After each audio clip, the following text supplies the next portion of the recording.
নমস্কার বন্ধুরা, আমি বিভা। আজকের আমি তোমাদের কাছে রান্না বান্না নয় বা কোনো ঘুরতে যাওয়ার ভিডিও, আমি আজকে তুলে ধরতে যাচ্ছি তোমাদের কাছে এক ভৌতিক ঘটনা, যেটা ছোটবেলায় আমাদের সঙ্গে ঘটেছিল, আমাদের বন্ধু বান্ধব এবং আমাদের সঙ্গে ঘটে যাওয়ার চোখের সামনে একটা ভৌতিক ঘটনা। তো বন্ধুরা, ভিডিওটা খুব ভৌতিক হতে চলেছে, খুব ভয়ানক ভয়ঙ্কর ভিডিও। তো তোমরা যদি খুব ভীতু হও, ভিডিওটা এখনই স্কিপ করে চলে যেতে পারো। আর যদি তোমরা দেখো তো অবশ্যই কিন্তু লাইক, কমেন্ট, শেয়ার, সাবস্ক্রাইব করে রাখবে চ্যানেলটিকে। তো আর দেরি করব না, চলো বন্ধুরা শুরু করা যাক। তো আমি বিভা। তো আমার বাড়ি হচ্ছে গ্রামে, আমার জন্মস্থান গ্রামে, সুন্দরবন একটা এলাকাতে আমার জন্ম। তো সুন্দরবনে বন্ধুরা তোমরা কি দেখতে পাও? বিভিন্ন রকমের গাছপালা, সুন্দরী গাছ, গরান, গেওয়া, হেতাল, এসব গাছ দেখতে পাওয়া যায়। তো আমাদের বাড়িতেও ওখানে গেওয়া গাছ খুব থাকতো। তো মাঠে ঘাটে খুবই দেখতে পাবেন গেওয়া গাছ, যেটা আমরা সাধারণত বলে থাকি গামা গাছ। তো আমরা ছোটবেলায় গ্রামে খুব মাঠে ঘাটে খুব খেলা করতাম। তো আমাদের একটা গ্রুপ ছিল, 2জন ছেলে আর 3জন মেয়ে। তো আমরা ছোট্টবেলায় খুব খুব মাঠে ঘাটে খুব খেলে বেড়াতাম। তো একদিন আমরা 5জন মিলে মাঠে খেলা করছি। মাঠের মধ্যে অনেকগুলো গামা গাছ ছিল। তো সেই গামা গাছের মধ্যে পেরেক ছিল, গামা গাছের মধ্যে পেরেক পোতা ছিল। তো আমরা ওটা সচরাচর দেখে থাকি, তাই আমরা কখনো কিছু গায়ে করি না। একটা বন্ধু ছিল আমার, নাম সৌরভ। সে একটু ফুটকুটে বুদ্ধি ছিল আর খুব দুরন্তপনা ছিল। সে কি করলো, সে ওই গাছের মধ্যে যে পেরেকটা পোতা ছিল, সেই পেরেকটাকে একটা ইটের যে চালা হয়, ইটের চালাকে দিয়ে খুঁটিয়ে খুঁটিয়ে ওই পেরেকটাকে তুলেছি। যখন তোলে তখন কিন্তু আমরা অতটা খেয়াল করিনি। তো আমরা সবাই খেলার ছলে ছিলাম, ওটাকে তুলেছি। তুলে ওই জায়গা থেকে পেরেকটাকে তুলে নিয়েছে। তুলে নিয়ে ওই জায়গাটায় টয়লেটও করেছে। যেহেতু ছেলে ছিল, ওতে দাঁড়িয়ে টয়লেট করতেও অসুবিধে হয়নি। তো ও দাঁড়িয়ে জায়গাটা টয়লেট করেছে। দিয়ে পেরেকটা আমাদের কাছে নিয়ে এসেছে। আমরা বিভিন্ন খেলনা বাটির ছলে খেলাও করেছি পেরেকটা নিয়ে। যখন ওকে পেরেকের কথা বললাম, ও বললো আমি ওই গাছ থেকে তুলেছি। তখন আমরা অতটা কিছু ভাবিও নি। তখন আমাদের বয়স কত ছিল? আমাদের 10 থেকে 12 বছর বয়স ছিল। অতটা তখন জ্ঞান হয়নি যে গাছে এগুলো কেন পোতা থাকে। তো যাই হোক, তো সেই দিন রাত হয়ে গেছে, রাত বলতে তখন 4টে-5টা বেজে গেছে। আমরা সবাই মিলে বাড়ি চলে গেছি, যে যার বাড়িতে সেটা চলে গেছে। আমাদের বাড়িগুলো আশেপাশেই ছিল, গায়ের লাগোয়া একটু পাশেই ছিল। গ্রামের বাড়ি দূরে হয়, তবু আমাদের বাড়িগুলো ওই এক চাটের মধ্যেই ছিল। তো তখন বাজে সন্ধ্যে 6টায়। তো সন্ধ্যে 6টাতে হঠাৎ করে চিৎকার শুরু করে দিয়েছে পাশের বাড়িতে। হঠাৎ করে সৌরভের মা চিৎকার শুরু করেছে। তো আমরা বাড়িতে কি হলো, এত কেন চিৎকার? পাশের বাড়ি গ্রামে, মানে একটুখানি চিৎকার করলে সব চারিদিকে শোনা যায়। তো আমরা সবাই মিলে, মা বাবা আমরা সবাই মিলে গেলাম কি হয়েছে দেখার জন্য। সৌরভের মা, ক্ষান্ত জেঠিমা আমরা বলে থাকি। হ্যাঁ, আমরা ওই সময় জেঠিমা বলেই বলেছি, আমরা ক্ষান্ত জেঠিমা বলে খেপাতাম। তো আমরা গেলাম, ওখানে গিয়ে তো বলছে যে সৌরভকে নাকি পাওয়া যাচ্ছে না। আমরা তখন খুবই খুবই টেনশনে যে ছেলে কোথায় গেল। হ্যাঁ, এই আমরা সন্ধ্যেবেলা খেলা করে এলাম সবাই মিলে, কোথায় গেল? তখন সন্ধ্যে 6টা বাজে। সন্ধ্যে 6টা মানে বলে রাখি, গ্রামে কিন্তু তখন রাত হয়ে গেছে। সন্ধ্যে 6টার সময় তখন লোকজনরা খাওয়া দাওয়া করে 7টার সময় শুতে যায়। তো তখন আমরা সবাই খুব চিন্তায় পড়লাম, ছেলে কোথায় গেল। দিয়ে চারদিকে টর্চ নিয়ে পুকুর চারদিকে খোঁজা টোজা হয়, যেহেতু চারিদিকে পুকুর থাকে তো সবার ভয় থাকে পুকুরে টুকুরে যদি ছেলে পড়ে যায়। তো আমরা চারদিকে খোঁজাখুঁজি শুরু করি। তো এই নিয়ে গোটা হুলুস তুলুস গ্রামের মধ্যে পড়ে যায়। সবাই টর্চ নিয়ে বেরিয়ে পড়ে, পুকুর টুকুর চারদিকে আশেপাশে খুঁজতে থাকে। তো দিয়ে মাঠে যখন কিছুজন মাঠে যায় দেখতে টর্চ নিয়ে, যখন গিয়ে দেখে না, ওই যে ফাঁকা মাঠের একটা গামা গাছে ও বসে আছে। সবাই দেখে অবাক হয়ে গেল, আরে এই ছেলে কেন এত রাত্রে গামা গাছে কেন বসে আছে?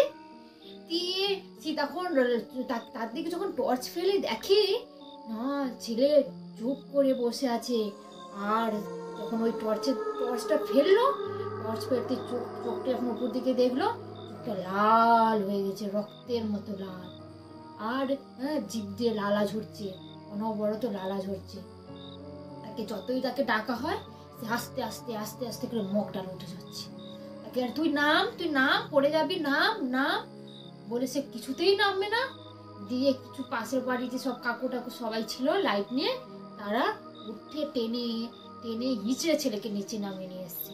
দিয়ে তার মা বাবা ঠাই ঠাই করে কালির চড় মারলো। সে তো অত বোঝে না, তো ভাবলো যে ছেলে বদমাশি করে করছে। দিয়ে তাকে কিছু ঠাই ঠাই করে চড় মেরে টেনে হিচড়ে একদম বাড়িতে নিয়ে চলে ঘরে নিয়ে এসে চলে আসার পরে ক্ষান্ত জেঠিমা যাই হোক অনেক কষ্টের সৃষ্টে খাওয়ালো। যখন খাওয়াচ্ছিল তখন ছেলে খায় কতটুকু, ওই 10-12 বছরের ছেলে অল্প স্বল্প খায়, কিন্তু যখন খাচ্ছিল তখন হাউ হাউ হাউ হাউ করে সব খাবার একদম মুখে করে ঠুসে বুঝে খেয়ে নিল। খেতে বসতে চাইছিল না, অনেক কষ্ট সৃষ্ট করে খাওয়াতে বসলো। যখন খেতে বসলো তখন এরকম ভাবে খাওয়ার দৃশ্য দেখে মা বাবার চক্ষু পুরো চরম কাজ। কি বলেছিলেন আমার বাবা, এত কেন খেয়ে নিচ্ছে, কখনো তো এরকম খায় না। দেওয়ার পরে যাই হোক তখন অত কিছু ভাবেনি, ভাবে যে ছেলে খিদে পেয়েছে খেয়েছে।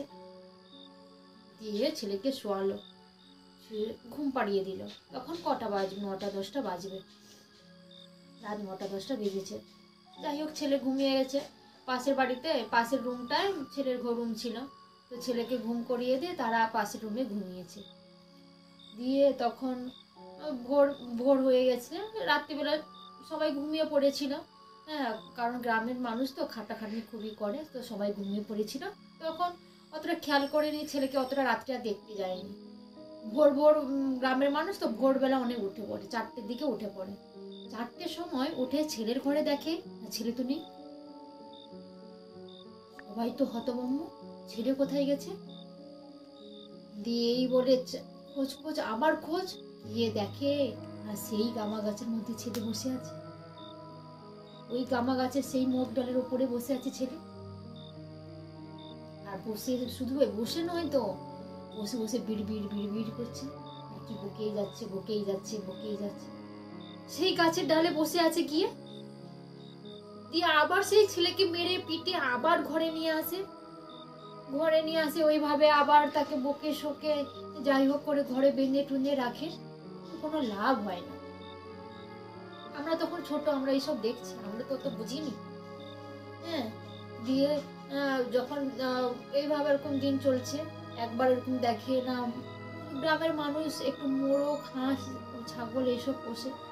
তার মা দেখে না একদিন রাত্রে সন্ধ্যেবেলা যখন এরকম ভাবে মোরগ গোছাতে যায়, মোরগগুলো তো সন্ধ্যেবেলা সব মানে ওদের ঘর থাকে, ওদের ঘরে ঢোকানো হয়। তো দেখে না মোরগ দুটো মতো অভাব পড়ছে, মোরগ কেন নেই।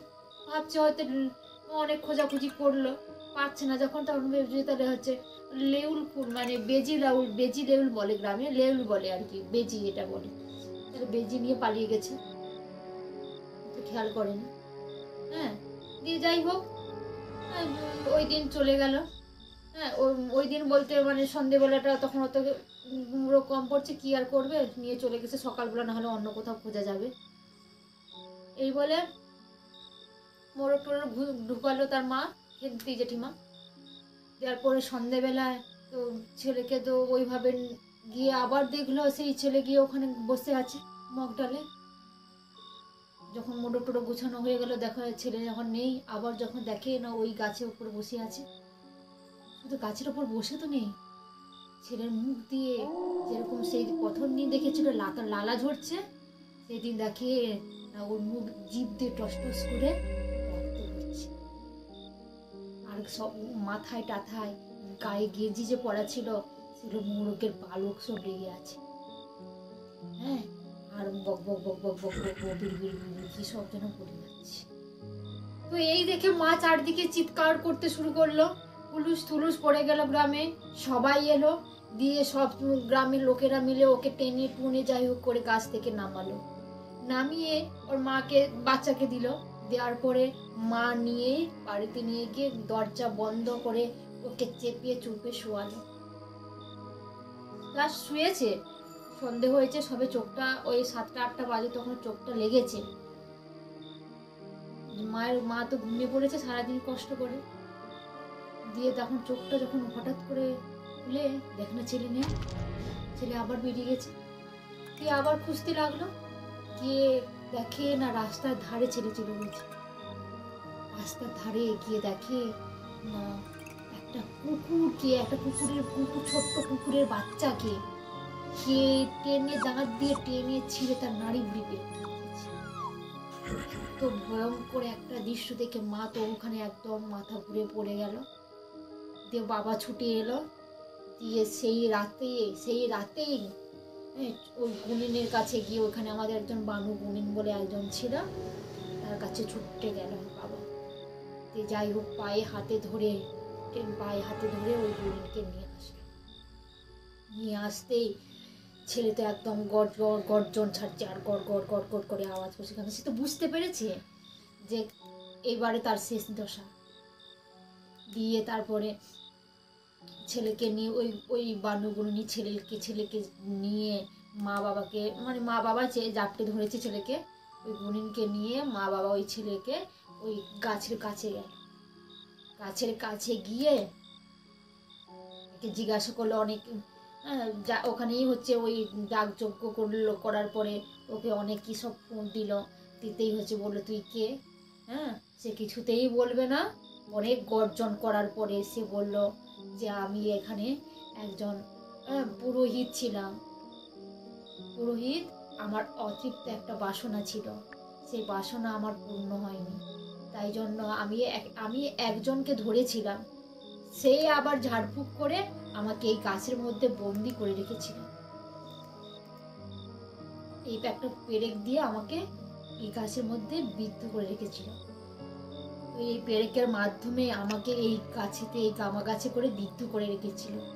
আর এই ছেলেটা সেদিন খেলার ছলে আমাকে শুধু ওই পেরেক থেকে মুক্ত করেনি, ও আমার গায়ে পেচ্ছাপও পর্যন্ত করেছিল। আমি সেই ক্রোধে আমি ওর মধ্যেই শরীরের মধ্যে ভর করি, আমি এর বদলা নিয়েই ছাড়ব। এরকম করে বাচ্চাটার মধ্যে ওই আত্মাটা কথা বলছে। তখন গুনিন ওকে বোঝানোর চেষ্টা করলো যে ও তো ছেলে মানুষ, ওকে ছেড়ে দাও। তোমার আমি আত্মার শান্তির জন্য আমি নিজেই ব্যবস্থা করব। ও কোনো মতেই শুনবে না যে আমি ওর শরীর থেকে যাব না, আমি এই ছেলেটাকে নিয়েই ছাড়বো, আমি ছেলের জীবনটাই শেষ করে দেব। এই বলে ছুটে পালাচ্ছিল। তখন গুনিন ওই পানু গুনিন ওকে ধরে হাতে, এই বাচ্চাটা ছেলের হাত ধরে একে বলছে, তাহলে তুই যদি মারতে চাস তো ঠিক আছে, আমি এর হাতেই তোকে আমি এর হাতে, মানে বাচ্চা ছেলেটার হাতেই তোকে আমি এখানেই হচ্ছে বিদ্ধ করে রাখবো। ও ছেলেটা না হলে হাতটা কেটে বাদ দেওয়া যাবে পরে, কিন্তু এই ছেলের হাতেই তোকে আমি বিদ্ধ করে রাখবো। এই বলে হাতে গজাল ভোকাতে যাচ্ছিল। তখন পুরোহিত মানুষ, ওনার শরীর মায়া দেয়া তো ছিল যে বাচ্চা ছেলে, ওকে এইভাবে তার জীবনটা শেষ করে দেবে। তখন বললো ঠিক আছে, আমি ছেড়ে চলে যাব বলে ওকে অনেক করলো, ঝাড়ফুঁক করলো। করার পরে ওর আত্মাটা বাচ্চাটা থেকে চলে গেল। বাচ্চাটা ওখানেই মুচড়ে পড়ে গেল। তখন ওর মা বাবা চোখে মুখে ভালো করে জল দিয়ে ওকে তুলল। এইসব ঘটনা আমাদের চোখের সামনে ছোট্টবেলায় আমাদের দেখা। তো বন্ধুরা, এই ছিল আমার ছোট্ট ঘটনা। তোমাদের কেমন লাগলো অবশ্যই কিন্তু কমেন্ট করে জানাবে। আর এরকম আরও কিছু ভৌতিক ঘটনা আমাদের সঙ্গে ঘটেছে, আরও তোমাদের সামনে তুলে ধরবো। আজকে এই পর্যন্ত, অনুমতি দিলে এবার আমরা বিদায় নিই।